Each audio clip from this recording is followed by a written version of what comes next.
देखो कुछ और result. Complex analysis MSc previous semester first paper 4 lecture 3। तो कॉम्प्लेक्स एनालिसिस के कुछ महत्वपूर्ण पॉइंट और हैं जिसकी ज़रूरत आगे हमें थ्योरम प्रूव करते समय पड़ेगी। तो उनमें पहला रिजल्ट ये है, property of modulus and conjugate of complex number. Property लिखो, properties of modulus and conjugate of complex number. तो यहाँ पे ये तो आप जानते हो कि if z is equal to A plus iota B, तो mod of z is equal to, तो आप जानते हो ये मॉडुलस है a square plus B square, ठीक है। And theta is equal to होता है tan इनवर्स बी अपान ए का मॉड। दूसरा पॉइंट ये है कि यदि z1 और z2 दो कॉम्प्लेक्स नंबर हों तो z1 प्लस z2 का जो मॉडुलस होता है वो less than or equal z1 का मॉडुलस और प्लस z2 के मॉडुलस के बराबर, ठीक है। यानी z1 और z2 के सम का जो मॉडुलस होगा वो लेस देन आर इक्वल होगा z1 का मॉडुलस प्लस z2 के मॉडुलस से, है ना। अब यहाँ पे तीसरा पॉइंट है, z1 प्लस z2 का यदि होल कॉन्जुगेट है, कॉन्जुगेट संयुग्मी, ठीक है, संयुग्मी तो जानते हो, यदि z is equal to A plus iota B है तो z बार बराबर होता है ए माइनस आयोटा बी, ठीक है। आयोटा वाले टर्म का साइन चेंज कर देते हैं। तो z1 और z2 का जो कॉन्जुगेट है संयुग्मी जिसको कहते हैं, z1 का कॉन्जुगेट और z2 के कॉन्जुगेट के सम के इक्वल होगा, ठीक है। अलग अलग है, इकट्ठा है तो हम अलग अलग कर देंगे, अलग अलग है तो इकट्ठा कर देंगे। चौथा ये है कि z1 और माइनस z2 का होल मॉडुलस है, z1 और z2 का होल मॉडुलस है, तो क्या करेंगे, अलग अलग करेंगे तो ग्रेटर देन आर इक्वल होगा z1 का कॉन्जुगेट और माइनस z2 का कॉन्जुगेट। यहाँ पे z1 और प्लस z2 था, अलग अलग किए तो लेस देन आर इक्वल हुआ, यहाँ ग्रेटर देन आर इक्वल होगा। जब माइनस रहेगा तो प्लस रहेगा तो अलग अलग करेंगे तो less than or equal, minus रहेगा तो क्या होगा, ग्रेटर देन आर इक्वल, ठीक है। और 5, यदि z1 और z2 दोनों के मल्टीप्लिकेशन का जो मॉडुलस निकालेंगे तो अलग अलग मॉडुलस के मल्टीप्लिकेशन के बराबर होता है ये, ठीक है। यहाँ पे ये हुआ z1 और माइनस z1 और माइनस z2 का कॉन्जुगेट है, z1 माइनस z2 का कॉन्जुगेट है तो z1 का कॉन्जुगेट और माइनस z2 का कॉन्जुगेट लिख देते हैं, ठीक है। अब यहाँ पे z1 और इंटू z2, यहाँ पे 7 नंबर, यदि z1 इंटू z2 का होल कॉन्जुगेट है तो क्या लिख देंगे, z1 का कॉन्जुगेट इंटू z2 का कॉन्जुगेट। 8 नंबर, यदि z1 अपान z2 का होल मॉडुलस है तो अलग अलग मॉडुलस, z1 का मॉडुलस अपान z2 का मॉडुलस कर देते हैं, ठीक है। z1 अपान z2 का होल कॉन्जुगेट है तो क्या होगा, z1 का कॉन्जुगेट अपान z2 का कॉन्जुगेट, ये हो जाता है अलग अलग, z1 का कॉन्जुगेट अपान z2 का कॉन्जुगेट, ठीक है। अगला ये है,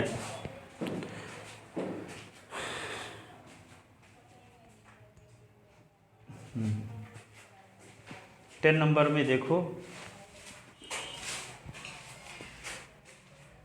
यहाँ तक लिख लिया ना। अब यदि मान लो 10 नंबर ये है कि z1 प्रूफ दैट, लिखे देते हैं इसको, प्रूफ दैट z1 यानी z इंटू जेड का कॉन्जुगेट बराबर मॉड ऑफ z का स्क्वायर, ये प्रूफ करते हैं। तो यहाँ पे क्या होगा, let z is equal to A plus iota B, तो z का कॉन्जुगेट क्या होगा, ए माइनस आयोटा बी होगा, अब यहाँ पे देखो लेफ्ट हैंड साइड, तो लेफ्ट हैंड साइड क्या लिखोगे, जेड इंटू जेड का कॉन्जुगेट, तो जेड की वैल्यू है ए प्लस आयोटा बी, और यहाँ पे ए प्लस आयोटा बी का कॉन्जुगेट लगा दिए, तो ए plus iota b, a plus iota B में कॉन्जुगेट लगा तो क्या होगा, ए माइनस आयोटा बी हो जाएगा कि नहीं। अब क्या करेंगे, यहाँ फार्मूला लग जाएगा, कौन सा formula, A plus B A minus B, तो ए का square minus iota square B square, ठीक है। तो ये क्या होगा, ए स्क्वायर आयोटा स्क्वायर तो -1, ये बी स्क्वायर, तो A square plus B square, तो इसको क्या लिख सकते हैं, root of A square plus B square के का स्क्वायर, ऐसे लिख सकते हैं। आइए आप जानते हो कि जेड बराबर जब ए प्लस आयोटा बी हो तो जेड का मॉडुलस क्या होता है, जेड का मॉडुलस होता है under root A square plus B square, होता है ना। तो जहाँ root of A square plus B square है वहाँ क्या लिख सकते हैं, mod of Z, mod of Z. ये स्क्वायर लगा तो स्क्वायर उतार दिए, तो आ गया क्या, राइट हैंड साइड आ गया, राइट हैंड साइड। लिख ले इसको। 11 number, prove that z plus z का conjugate is equal to 2 into real part of z, real part into z, ठीक है। तो इसको प्रूव करते हैं। तो यहाँ पे क्या लिख दोगे, लेफ्ट हैंड साइड, पहले लिख लो left, z is equal to A plus iota B, तो जेड का कॉन्जुगेट क्या होगा, ए प्लस आयोटा बी का कॉन्जुगेट लगा दिए तो क्या होगा, ए माइनस आयोटा बी, ठीक है। तो लेफ्ट हैंड साइड, तो क्या लिखेंगे, जेड प्लस जेड का कॉन्जुगेट है लेफ्ट हैंड साइड में, तो जेड की वैल्यू क्या लिख दिए, ए प्लस आयोटा बी, और यहाँ पे क्या लिखे, ए माइनस आयोटा बी का कॉन्जुगेट। अब देखो इसको क्या लिखेंगे, ए प्लस आयोटा बी, अब कॉन्जुगेट लगाएंगे तो क्या होगा, कॉन्जुगेट तो अब बार का ही लगाएंगे, है ना। लेफ्ट हैंड साइड को तो ऐड करते हैं क्या, ऐड किए, लेफ्ट हैंड साइड में जेड प्लस जेड का कॉन्जुगेट ना है, अच्छा, तो जेड लिख दिए, जेड की वैल्यू, यहाँ पे जेड की कॉन्जुगेट की वैल्यू, या कॉन्जुगेट की वैल्यू रख दो, यहाँ पे डायरेक्ट निकाल ले चुके जेड का कॉन्जुगेट, ए माइनस आयोटा बी, तो ये आयोटा बी कट गया, तो क्या बचा, 2a बचा। तो ए क्या है, रियल पार्ट है जेड का, अभी क्या है, इमेजिनरी पार्ट है जेड का, तो जेड, तो इसको क्या लिख सकते हैं, 2 इंटू ये रियल पार्ट ऑफ जेड, ऐसे। तो किसकी वैल्यू आई है, जेड प्लस जेड का कॉन्जुगेट बराबर आ गया 2 into real part of z, ठीक है। 12 number, prove that z minus Z का conjugate is equal to 2 into imaginary part of Z.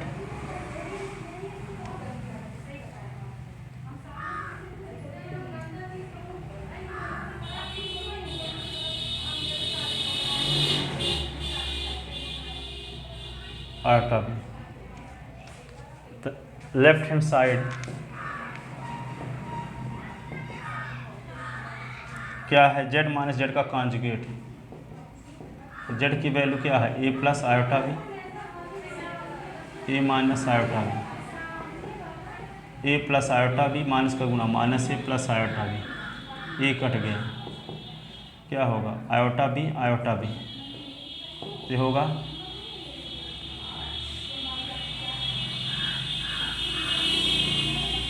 तो 2 आयोटा बी ना, आयोटा बी, तो आयोटा 2 आयोटा, और ये होगा बी को लिख सकते हैं इमेजिनरी पार्ट ऑफ जेड, नहीं लिख सकते, 2 आयोटा को अलग लिख लिए, बी के स्थान पे इमेजिनरी पार्ट ऑफ जेड, क्यों, यदि Z is equal to A plus iota B है तो ए कहलाता है रियल पार्ट ऑफ जेड, अब बी कहलाता है imaginary part of Z, A कहलाता है real part of Z, B कहलाता है इमेजिनरी पार्ट ऑफ जेड। तो यहाँ पे क्या आ गया, जेड माइनस जेड का conjugate is equal to 2 iota और इमेजिनरी पार्ट ऑफ जेड, ये प्रूव हो गया। यहाँ 2 आयोटा ही लिखे थे हम, बना लो आप, 2 iota imaginary part of Z.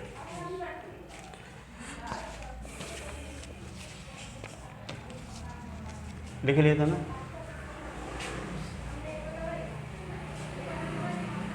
इसको प्रूव करना था, जेड मान जेड का कॉन्जुगेट इतना, तो इसको लेफ्ट हैंड साइड, जेड मान लीजिए बराबर ए प्लस आयोटा भी, तो जेड का कॉन्जुगेट ये हुआ। अब लेफ्ट हैंड साइड में वैल्यू पुट करके सॉल्व कर, ये आएगा। अब आता है कॉम्प्लेक्स फंक्शन। कॉम्प्लेक्स फंक्शन क्या है?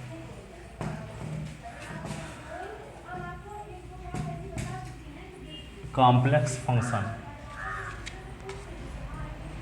Complex function, complex function, complex function क्या है?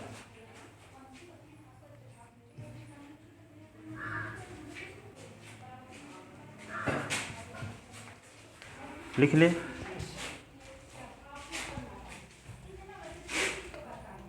कॉम्प्लेक्स फंक्शन ऊपर लिखे देते हैं, यहाँ पे स्थान कॉम्प्लेक्स फंक्शन ये हुआ। तो यहाँ पे कॉम्प्लेक्स फंक्शन क्या है? Any function of the type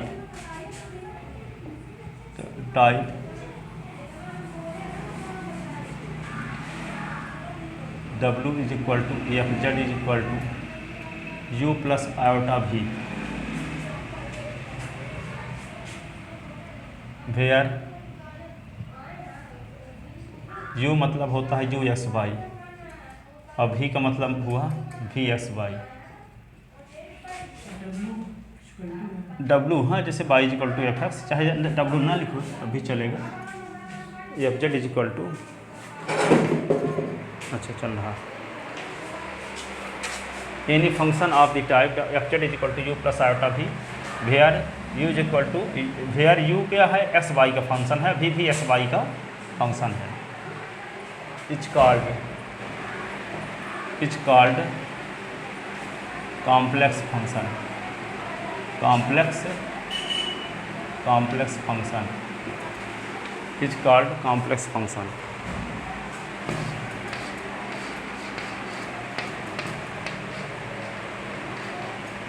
ठीक है। फॉर एग्जाम्पल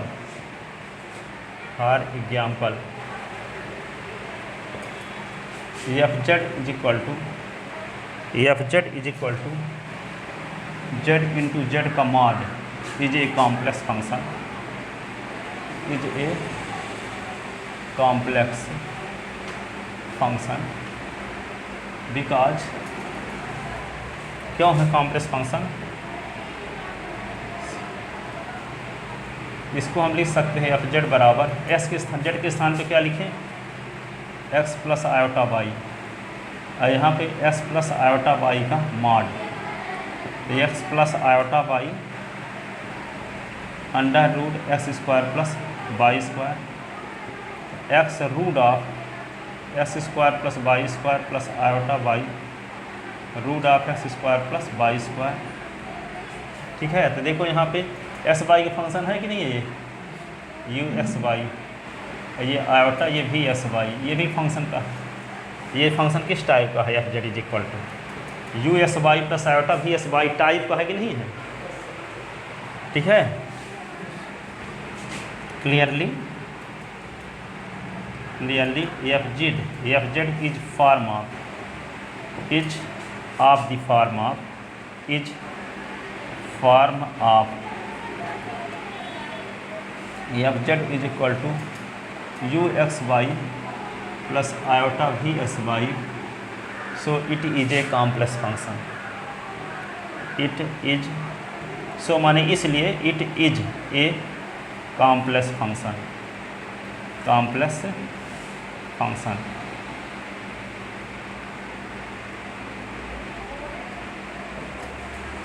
सम्मिश्र फलन कॉम्प्लेक्स फंक्शन।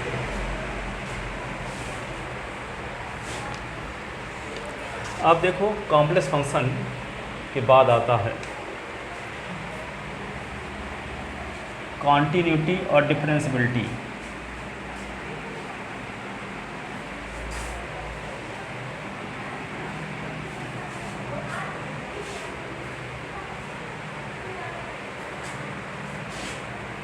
तो देखो यहाँ पे कॉन्टिन्यूअस फंक्शन क्या है और डिफरेंशिएबल फंक्शन क्या है।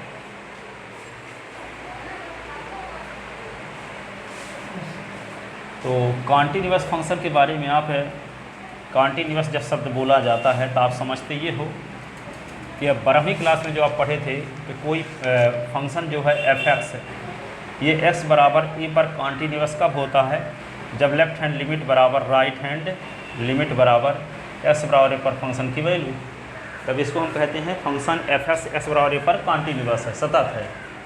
क्या है? सतत है। ठीक है। अब कोई function f(x) x is equal to a पर अवकलनीय कब होता है, डिफरेंशिएबल कब होता है, यदि हम क्या निकालें, left hand derivative. Left hand क्या निकालें, लेफ्ट हैंड डेरिवेटिव निकालें। क्या? Limit s tend to 0 f a minus h minus f a upon a minus h minus a, ये लेफ्ट हैंड डेरिवेटिव का फार्मूला है। राइट हैंड डेरिवेटिव निकालें, limit s tend to 0 f a plus h minus f a upon a plus h minus f ए।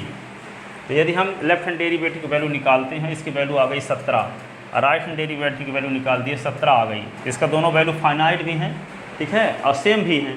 तब हम कहेंगे कि ये function f(x) जो है s बराबर a पर डिफरेंशिएबल है। क्या है? डिफरेंशिएबल है। तो किसी पर्टिकुलर पॉइंट पर डिफरेंशिएबल कब होता है, जब उस पॉइंट पर हम लेफ्ट हैंड डेरिवेटिव निकालें, राइट हैंड डेरिवेटिव निकालें और दोनों वैल्यू सेम आती है और दोनों फाइनाइट हो, तब हम कहेंगे कि वह फंक्शन है, यह फंक्शन f(x) क्या है, s बराबर a पर डिफरेंशिएबल है, s बराबर a पर अवकलनीय है। क्या है? अवकलनीय है। ठीक है, डिफरेंशिएबल है।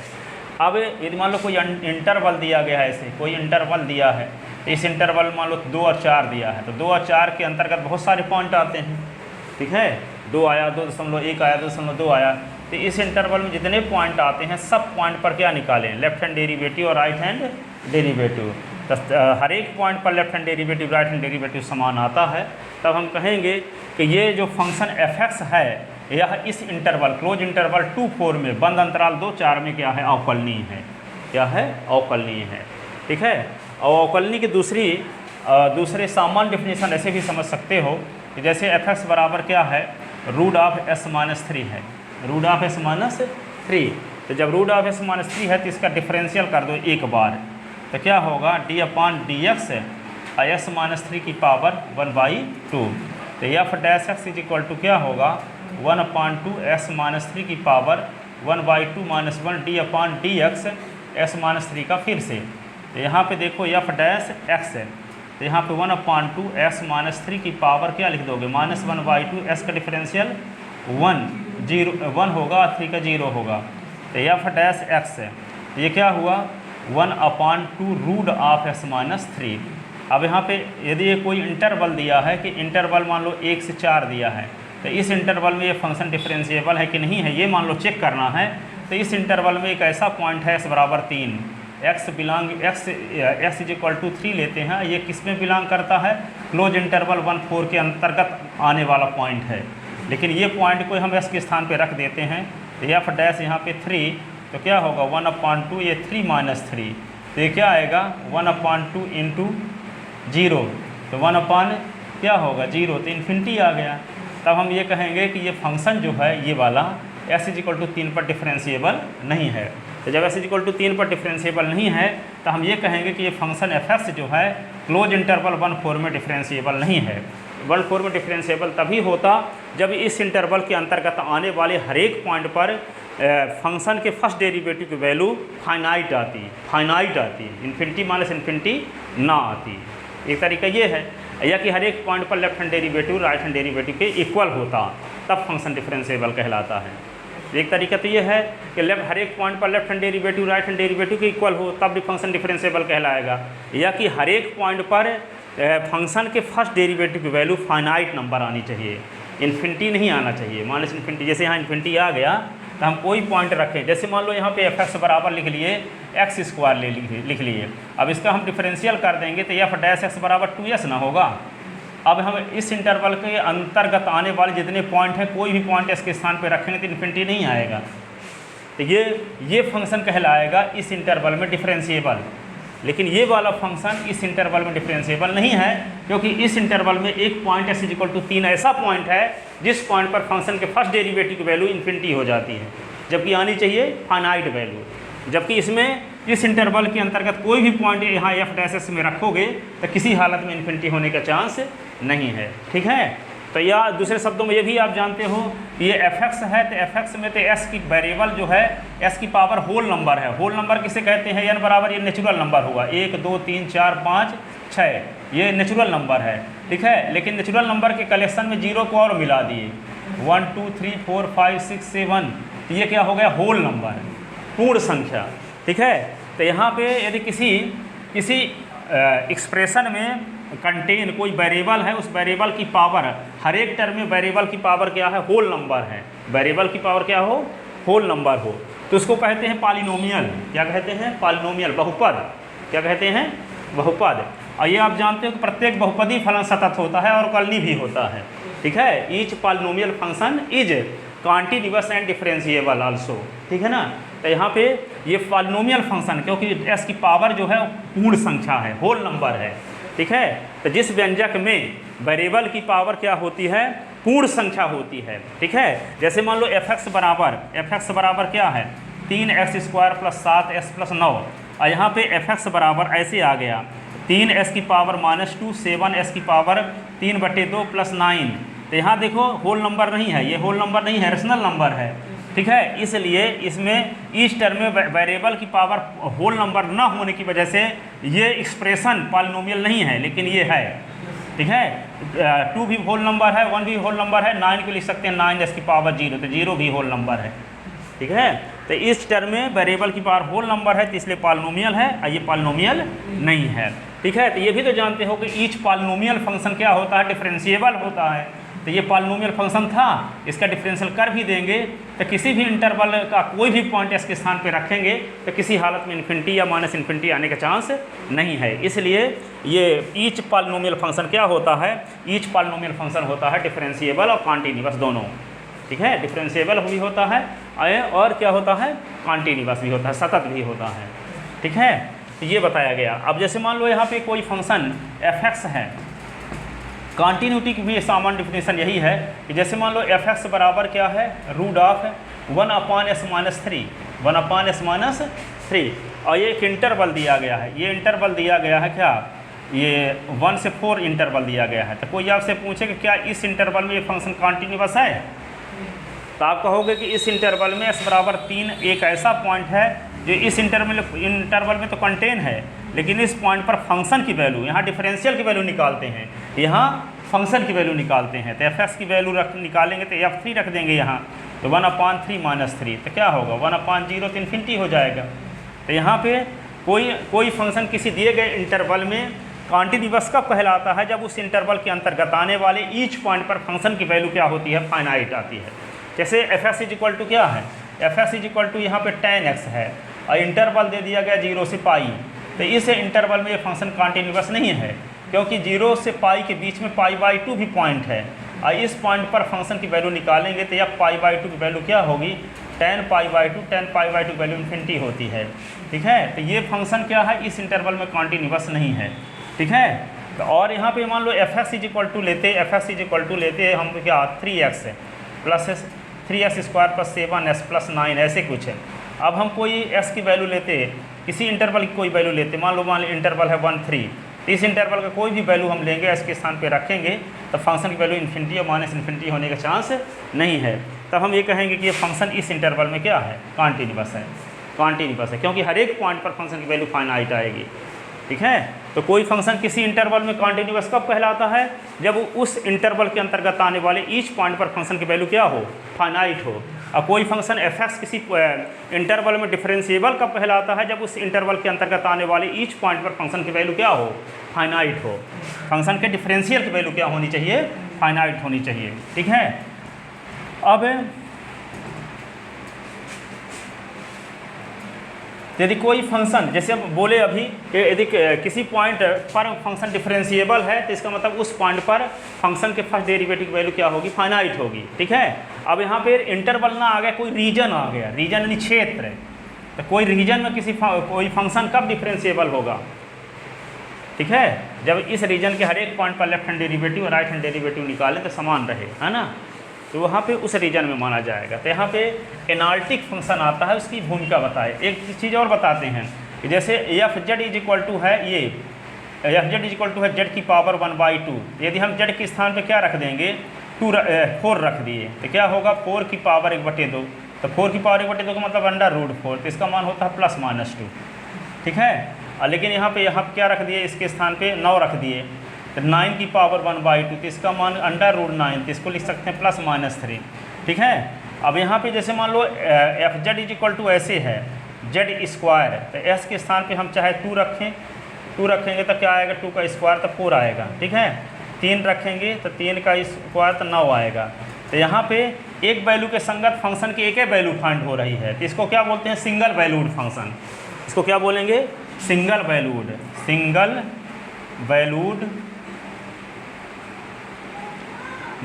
फंक्शन।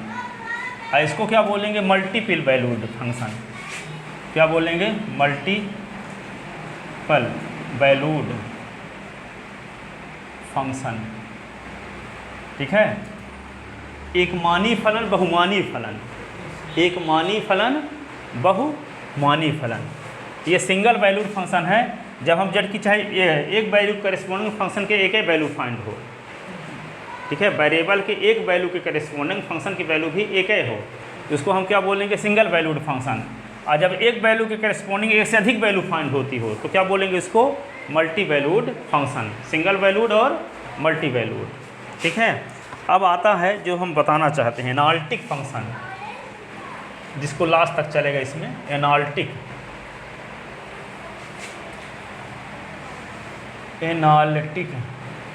फंक्शन, विश्लेषिक फलन, है ना, पिछले साल भी पढ़े थे। Analytic function, A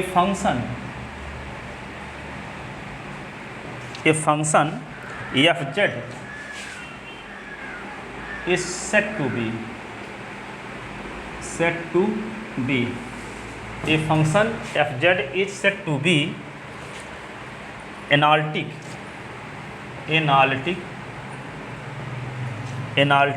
at a point z is equal to c, if f dash z exists on this point, if f dash z exists at this point, ठीक है ना। f dash z exist का उसका मतलब infinity minus infinity ना आए, first derivative की value, ठीक है। तब कहेंगे s is equal to c पर फंक्शन क्या है, एनालिटिक। एग्जिस्ट है, इसका मतलब एक ही वैल्यू रखता है एफ डैश जेड, एक से अधिक वैल्यू नहीं रखता है। एनालिटिक एट ए पॉइंट, हाँ, एग्जिस्ट एट दिस पॉइंट, इस पॉइंट पर क्या हो, एफ डैश जेड एग्जिस्ट हो। एग्जिस्ट का मतलब उसकी वैल्यू सिंगल वैल्यूड हो और डिफरेंशियल की वैल्यू इन्फिनिटी माइनस इन्फिनिटी ना हो, जेड इज इक्वल टू सी रखने से। जेड इज इक्वल टू सी यहाँ डेरिवेटिव में रख दें तो इन्फिनिटी माइनस इन्फिनिटी ना हो, वही चीज़ है। एग्जिस्ट शब्द यूज कर दिया है ना।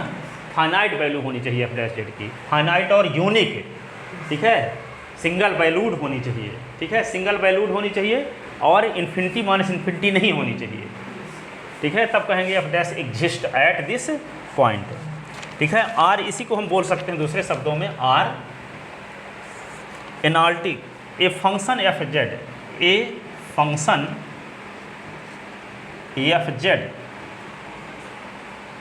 विच is single valued, which is single valued, which is single valued, ठीक है, which is single valued and is differentiable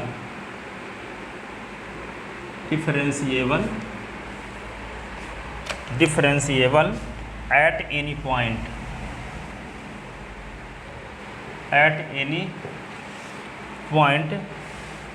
z0 is said to be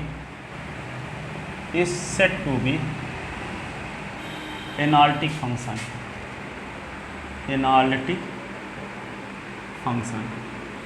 एक फंक्शन कैसा होना चाहिए, सिंगल वैल्यूड होना चाहिए, और z इज इक्वल टू 0 पर डिफरेंशिएबल होना चाहिए। ठीक है, सिंगल वैल्यूड होना चाहिए, इसका मतलब z की एक वैल्यू करस्पॉन्डिंग फंक्शन की एक ही वैल्यू फाइंड होती हो, ये नहीं कि z की एक वैल्यू करस्पॉन्डिंग फंक्शन के एक से अधिक वैल्यू फाइंड होती हो, तो इसको सिंगल वैल्यूड बोलेंगे। साथ ही वह फंक्शन क्या हो, डिफरेंशिएबल हो। डिफरेंशिएबल की मीनिंग समझ ही गए हो कि फर्स्ट डेरिवेटिव वैल्यू फाइनाइट और यूनिक आनी चाहिए। ठीक है, तब वे फंक्शन कहलाएगा, वे फंक्शन f(z) कहलाएगा z is equal to z0 पर एनालिटिक है। ठीक है, z बराबर z0 पर एनालिटिक, पर किसी रीजन में एनालिटिक कब कहलाएगा, जब उस रीजन के हर एक पॉइंट पर डिफरेंशिएबल हो, या हर एक पॉइंट पर एनालिटिक हो तो उस रीजन में एनालिटिक कहलाएगा। अभी तक हम एक पॉइंट की बात की है, z is equal to z0 पर, z is equal to z0 पर फंक्शन सिंगल वैल्यूड होना चाहिए और फंक्शन डिफरेंशिएबल होना चाहिए, तब z is equal to z0 पर फंक्शन f(z) क्या कहलाएगा, एनालिटिक है। लेकिन किसी रीजन के हर एक पॉइंट पर फंक्शन क्या हो, सिंगल वैल्यूड हो, किसी भी पॉइंट पर निकालें तो फंक्शन की वैल्यू एक ही फाइंड होती हो और डिफरेंशिएबल भी होता हो हर एक पॉइंट पर। ठीक है, इसका मतलब हर एक पॉइंट पर फर्स्ट डेरिवेटिव वैल्यू फाइनाइट और यूनिक होती हो, तब हम कहेंगे उस रीजन पर वे फंक्शन क्या है, एनालिटिक है। रीजन माने क्षेत्र, एरिया, क्षेत्र। ठीक है ना, तो यहाँ पे वही लिखते हैं, if the function is analytic eight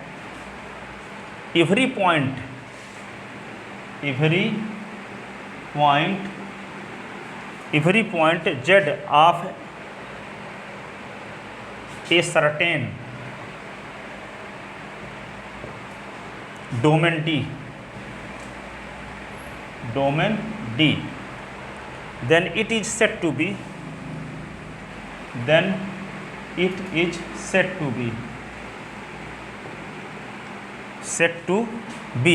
analytic in that domain। ठीक है ना, कहने का मतलब किसी डोमेन के, किसी रीजन के, किसी क्षेत्र के हर एक पॉइंट पर फंक्शन क्या है, एनालिटिक है, तो उस क्षेत्र में एनालिटिक कहलाएगा। ठीक है ना, किसी पॉइंट पर एनालिटिक, जब उस पॉइंट पर फंक्शन सिंगल वैल्यूड हो और डिफरेंशिएबल हो तो उस पॉइंट पर फंक्शन एनालिटिक कहलाता है। अगर किसी रीजन के हर एक पॉइंट पर फंक्शन सिंगल वैल्यूड है और डिफरेंशिएबल है तो वह रीजन पर क्या कहलाएगा, एनालिटिक। उस डोमेन में भी कहलाएगा, परिभाषित क्षेत्र में भी क्या कहलाएगा, एनालिटिक। ठीक है,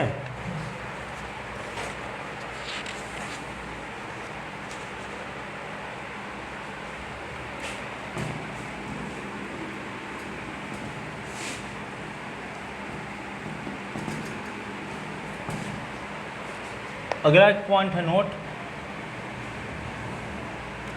the function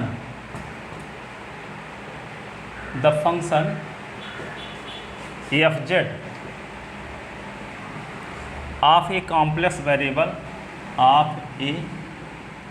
complex variable z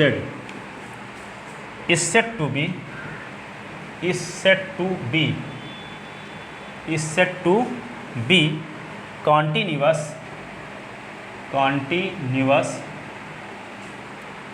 at the point z is equal to z0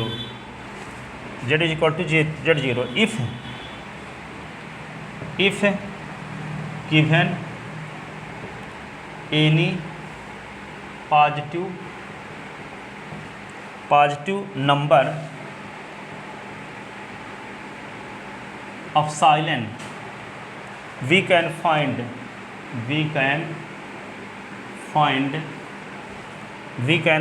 a number del such that f(z) minus f(z0) का मॉड ऑफ साइलेंस छोटा होने पर z माइनस z0 का मॉड डेल से छोटा हो। अब साइलेंट डेल्टा परिभाषा कॉन्टिन्यूटी की जानते नहीं, ठीक है। यदि Z F Z minus F Z zero function की वैल्यू जेड पर और ये जीरो पर, इन दोनों का डिफरेंस है, यदि एप्सिलॉन से छोटा है तो जेड माइनस जेड जीरो का जो निरपेक्ष मान है वो एप्सिलॉन और डेल से छोटा हो। किससे छोटा हो? डेल से। तब ये फंक्शन एफ जेड कहलाएगा Z is equal to Z zero पर कॉन्टीन्यूअस। ठीक है, आप लोग पहले पढ़े थे उसमें बीएससी में कि यहाँ पे मान लो कोई फंक्शन है एफ एक्स, तो एफ एक्स माइनस एफ ए का मॉड लेस देन एप्सिलॉन हो, तो यहाँ पे क्या देखते थे? एस माइनस ए का मॉड लेस देन डेल होना चाहिए। तब ये फंक्शन एफ एक्स कहलाता है क्या? एस बराबर ए पर कॉन्टीन्यूअस। एस बराबर ए पर कॉन्टीन्यूअस। ये एप्सिलॉन डेल्टा परिभाषा है कॉन्टीन्यूटी की, एप्सिलॉन डेल्टा परिभाषा। ये हल लिखना है था ना।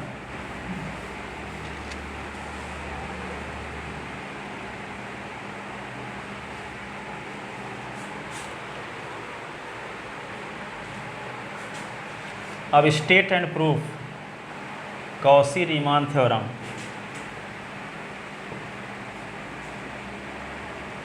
कॉशी रीमान थ्योरम, इसको कार्टेशियन फार्म पोलर फार्म दोनों प्रूव करेंगे। कॉशी रीमान थ्योरम जो पिछले साल पढ़े थे, इसका हर एक क्वेश्चन में यूज होता है। अब प्रूव करने के लिए भी दे देते हैं यहाँ। ठीक है, state and proof Cauchy Riemann theorem prove करें। टाइम पर हो गया, देखते हैं।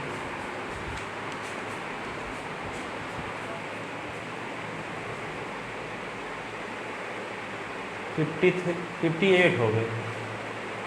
ठीक है, चलो ठीक, कल प्रूव करेंगे। 53 आए हैं।